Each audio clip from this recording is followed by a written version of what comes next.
Maret tanggal 3, tahun ke-1942, Pantai Sanggalangit, Bali Utara.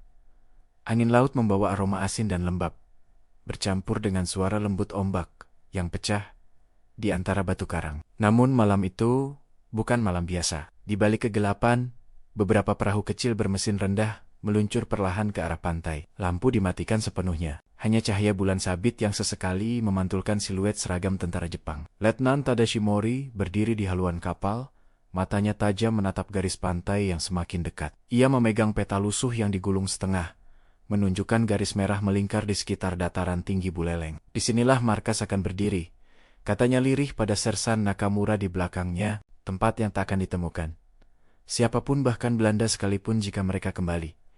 Begitu kapal merapat, pasukan segera bergerak cepat dan terorganisir. Sekitar 40 orang marinir Jepang melompat ke air setinggi pinggang, menyeret peti-peti kayu berisi bahan bangunan, senjata ringan, dan radio komunikasi. Di antara mereka, para insinyur dari unit konstruksi Angkatan Darat Jepang, Nihon Rikugun Kenchi Kubutai, mulai mengamati medan sekitar. Pantai Sanggalangit yang terpencil dan dikelilingi hutan bakau menjadi tempat yang sempurna. Tidak ada penduduk yang berani keluar malam, terutama setelah rumor tentara laut dari utara menyebar di desa-desa pesisir. Di balik pantai, jalan setapak kecil menuju ke dataran tinggi. Mereka mendirikan pos sementara di gubuk nelayan, menutupi jendela dengan terpal gelap. Satu regu penjaga ditempatkan di tebing untuk mengawasi setiap perahu yang melintas. Saat fajar perlahan merekah, Letnan Mori memerintahkan semua orang bersembunyi di balik rimbunnya pepohonan. Dari kehuan burung camar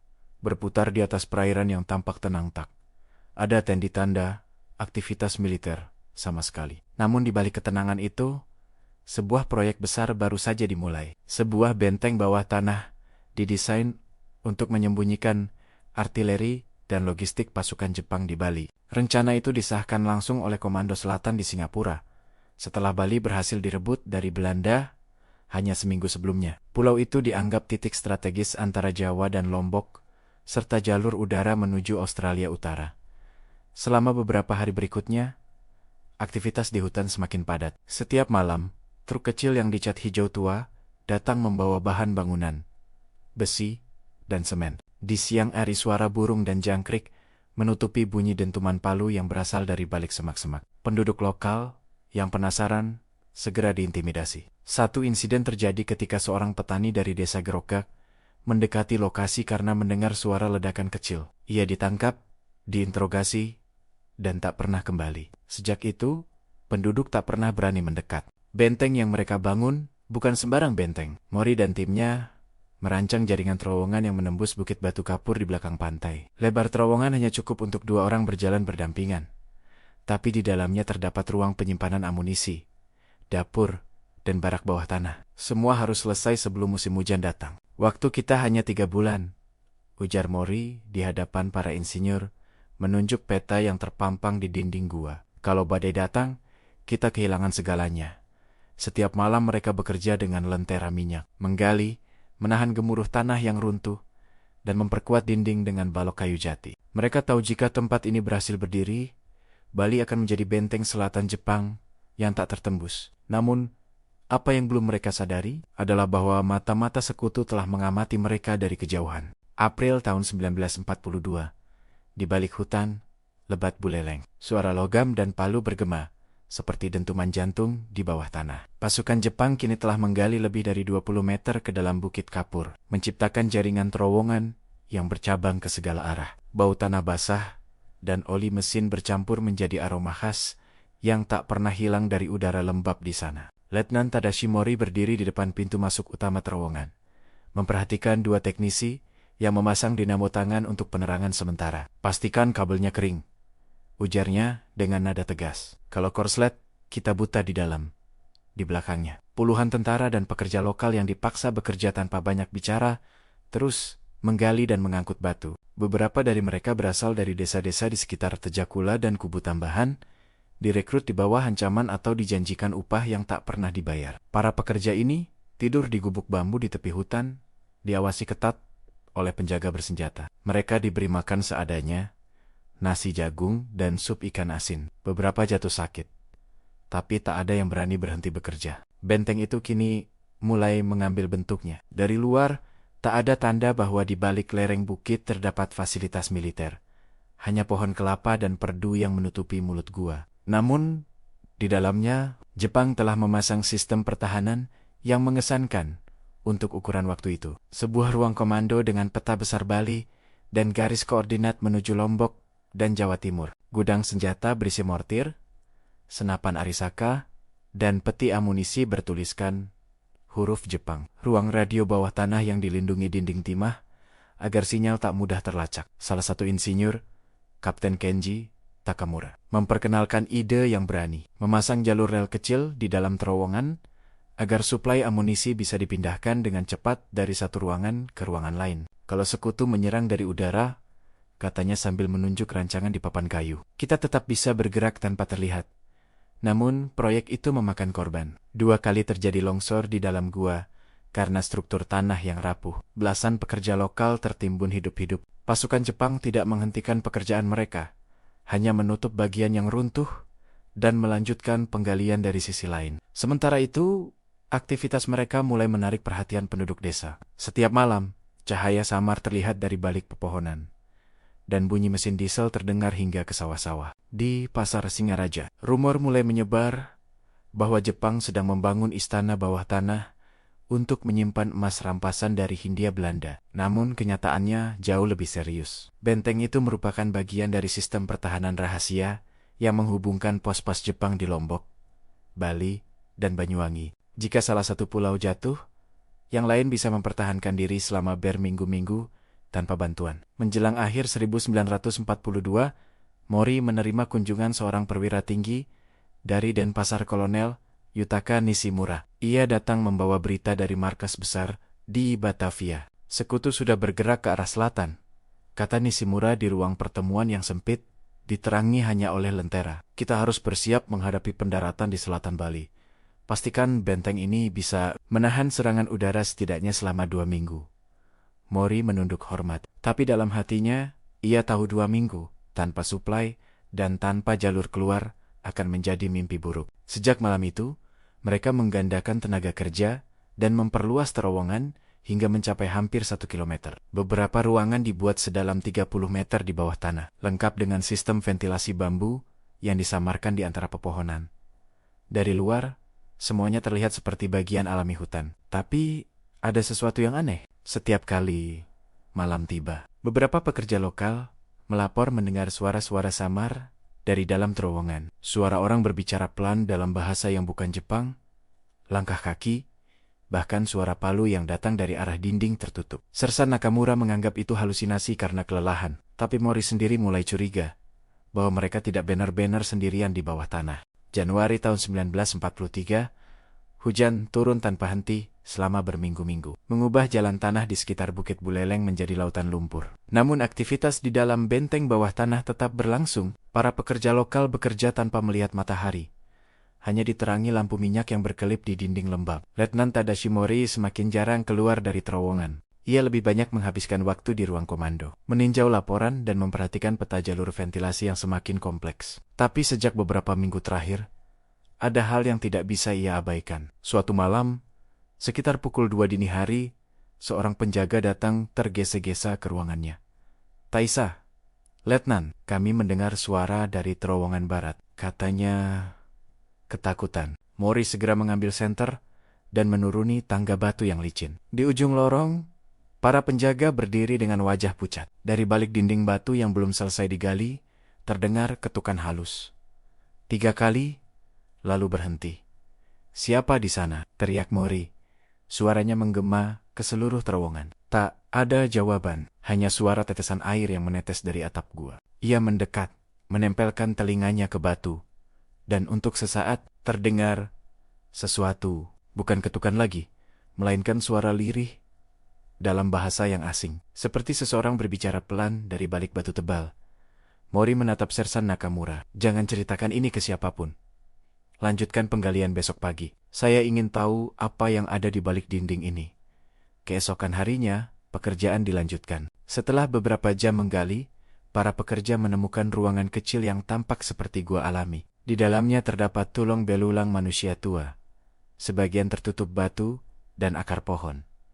Di sampingnya, sebuah tombak dan fragmen gerabah kuno. Kapten Takamura mengamati temuan itu dengan alis berkerut. Mungkin ini kuburan kuno, orang Bali kuno mengubur pemimpin mereka di bukit. Namun, Mori tidak yakin. Ia memperhatikan posisi tulung-tulung itu, seolah orang-orang tersebut terkubur dalam posisi melindungi sesuatu. Di dinding batu, ia melihat ukiran samar berbentuk spiral dan huruf-huruf yang tidak ia kenali. Sejak hari itu, insiden aneh mulai terjadi. Beberapa pekerja menghilang tanpa jejak di dalam terowongan. Kadang hanya topinya yang ditemukan, kadang tidak ada apapun. Salah satu penjaga mengaku melihat bayangan seseorang berjalan di lorong.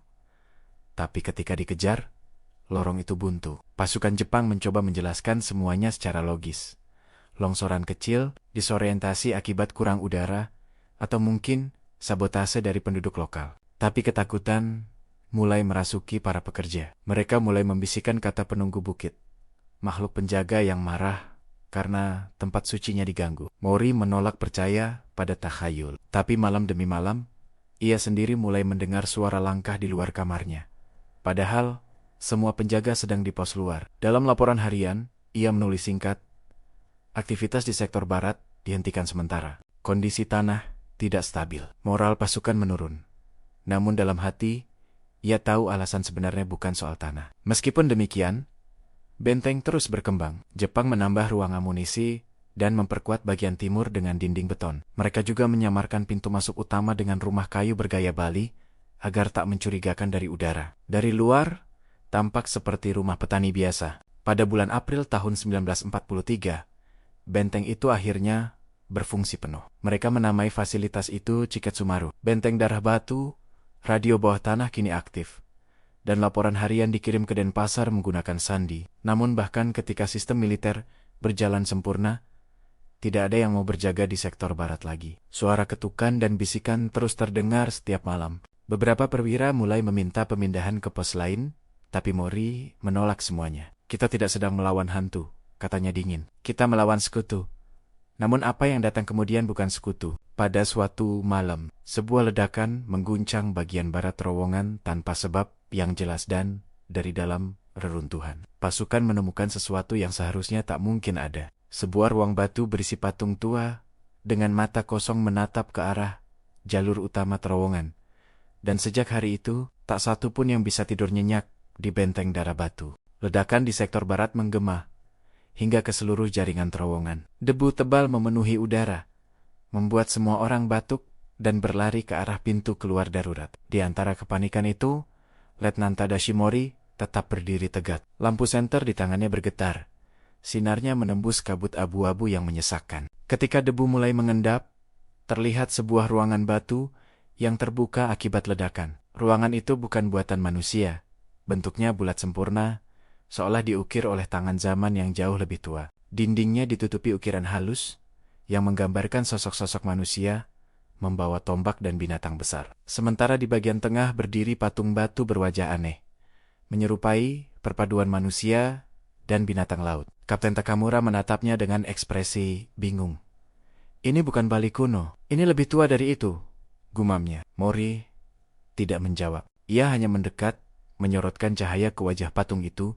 Mata kosongnya tampak hidup di bawah cahaya senter, seolah menatap langsung ke dirinya. Sejak hari itu, kejadian aneh semakin meningkat. Radio bawah tanah sering mengalami gangguan. Suara gemeretak dan bisikan tak jelas muncul di sela-sela transmisi. Sersan Nakamura bersumpah pernah mendengar seseorang berbicara dalam bahasa Jepang yang kuno, padahal semua operator sedang tidur. Malam-malam di benteng kini menjadi neraka bagi para prajurit. Lampu sering padam tanpa sebab. Alat-alat kerja berpindah tempat sendiri. Beberapa pekerja lokal melarikan diri, bahkan rela dihukum mati daripada kembali masuk ke dalam terowongan. Mereka mengaku bermimpi melihat bayangan putih berjalan di antara pilar batu, membawa obor dan melantunkan doa dalam bahasa yang tak mereka pahami. Mori berusaha mempertahankan disiplin. Ia tahu bahwa jika moral hancur, benteng ini takkan pernah selesai. Tapi bahkan dirinya mulai merasakan sesuatu yang tak bisa dijelaskan. Setiap kali ia berdiri di ruang komando, ia merasa seolah ada seseorang berdiri tepat di belakangnya. Namun ketika menoleh, tak ada siapapun. Sementara itu, kabar dari luar semakin buruk. Sekutu telah merebut kembali beberapa wilayah di Pasifik Selatan. Garis pertahanan Jepang di timur mulai runtuh, dan rumor beredar bahwa pendaratan besar-besaran akan segera dilakukan di Filipina, dan mungkin juga di Hindia Belanda. Pada Juli tahun 1944, perintah baru datang dari Denpasar. Semua fasilitas bawah tanah di Bali harus siap menghadapi kemungkinan serangan udara. Benteng Buleleng atau Ciket Sumaru ditetapkan sebagai pos terakhir untuk mempertahankan Bali bagian utara. Mori bekerja siang dan malam untuk memperkuat dinding beton, menambah sistem ventilasi, dan menyembunyikan persediaan bahan bakar di gua sebelah timur. Tapi setiap kali ia melewati sektor barat, tempat patung batu itu ditemukan, ia merasa udara di sana semakin berat, semakin dingin. Bahkan, lampu minyak pun sering padam tanpa angin. Suatu malam, seorang prajurit muda bernama Private Kanda melapor bahwa ia melihat seseorang berdiri di depan patung itu. "Saya pikir itu letnan," katanya gemetar. "Tapi wajahnya bukan manusia, Sir." Keesokan paginya, tubuh Kanda ditemukan di dalam lorong dengan wajah pucat membiru, tanpa luka fisik sama sekali. Dokter lapangan tidak bisa menjelaskan penyebab kematiannya. "Mungkin serangan jantung," katanya singkat. Tapi semua orang tahu, Kanda adalah pemuda sehat, baru berusia 20 tahun. Setelah kejadian itu, Mori menutup sektor barat sepenuhnya. Ia memerintahkan agar dinding runtuhan di semen dan ditandai dengan tanda merah di peta benteng. "Tidak ada yang masuk sana lagi," katanya dengan nada datar. Tapi bahkan ketika sektor itu ditutup, suara ketukan dari balik dinding masih kadang terdengar. Di luar benteng, laut mulai dipenuhi kapal sekutu. Pesawat pengintai terlihat melintas di atas Bali Utara. Jepang bersiap menghadapi akhir yang tak terhindarkan. Namun, bagi mereka yang berada di Ciket Sumaru, ancaman terbesar bukan datang dari langit, melainkan dari sesuatu yang sudah lama terkubur di perut bumi Bali. Beberapa minggu kemudian, tanpa sepengetahuan Mori, dua teknisi nekat membuka kembali dinding sektor barat, karena percaya ada terowongan rahasia yang bisa menjadi jalur pelarian jika benteng diserang. Mereka membawa senter dan peralatan sederhana, dan tidak pernah kembali. Ketika tim pencari dikirim keesokan harinya, hanya ditemukan helm dan senter yang masih menyala, menatap langsung ke wajah patung batu yang kini tampak retak, seolah tersenyum. Februari tahun 1945, langit di atas Bali berubah menjadi kelabu keperakan. Pesawat-pesawat pembom sekutu melintas di atas laut, menebarkan bayangan besar di antara awan tebal. Dari dalam benteng bawah tanah Ciket Sumaru, Letnan Tadashi Mori mendengarkan gemuruh jauh di atas kepalanya. Suara perang yang akhirnya sampai ke Bali. Radio komando terus berbunyi. Suara operator di Denpasar terdengar putus-putus di antara gangguan gelombang. Pos Buleleng. Bersiap, serangan, udara besar. Segera, berlindung di dalam. Kemudian, hanya suara desis statis. Mori menatap peta besar di dinding, penuh tanda panah merah. Ia tahu posisi mereka kini terisolasi. Tak ada bantuan dari Jawa, tak ada perbekalan baru. Hanya tinggal mereka, 37 orang pasukan Jepang, beberapa teknisi, dan segelintir pekerja lokal yang tidak sempat kabur. Ia menulis catatan terakhir di buku log. Benteng siap dalam kondisi bertahan. Semua jalur ventilasi terbuka. Jika ini hari terakhir, semoga Jepang tahu, kami tidak menyerah tanpa perlawanan. Namun di balik ketegangan itu, sektor barat tetap menjadi momok. Sejak dua teknisi hilang, suara ketukan semakin sering terdengar. Bahkan saat tidak ada aktivitas di sana. Kadang terdengar seperti logam dipukul batu, kadang seperti langkah kaki lambat yang mendekat, lalu berhenti tepat di belakang dinding semen yang disegel. Sersan Nakamura datang dengan wajah pucat, memegang helm yang bergetar di tangannya. "Tuan Letnan, dinding itu retak lagi." Mori menatapnya tajam. "Tidak mungkin, kami sudah menutupnya dengan semen 2 lapis. Lihat sendiri, Tuan." Retakannya muncul dari dalam. Malam itu, saat badai melanda dan gemuruh pesawat terdengar di kejauhan, mereka menuruni lorong barat. Udara di sana lebih dingin dari biasanya, seperti hawa dari kubur. Di ujung lorong, mereka melihatnya, retakan besar menjalar dari bawah patung batu hingga ke dinding gua. Patung itu kini tampak berubah. Retaknya seperti membentuk garis senyum yang lebar, dan di sekitar alasnya, tanah bergetar perlahan. Beberapa tentara mundur ketakutan. "Kita harus keluar dari sini," bisik salah satu dari mereka. Tiba-tiba, dari kejauhan, Sirena peringatan berbunyi, suara radio menggema dari ruang pusat komando. Pesawat pembom menuju Buleleng. Siapkan perlindungan. Semua orang berlari ke posisi masing-masing. Lampu-lampu dimatikan, dan hanya lampu darurat yang menyala redup. Mori berlari ke ruang utama. Tapi sebelum ia sempat memberi perintah, seluruh bukit berguncang hebat. Ledakan pertama menghantam pintu masuk benteng. Tanah bergetar, debu beterbangan, dan sebagian struktur terowongan runtuh. Ledakan kedua datang dari laut. Bom jatuh tepat di atas ventilasi timur.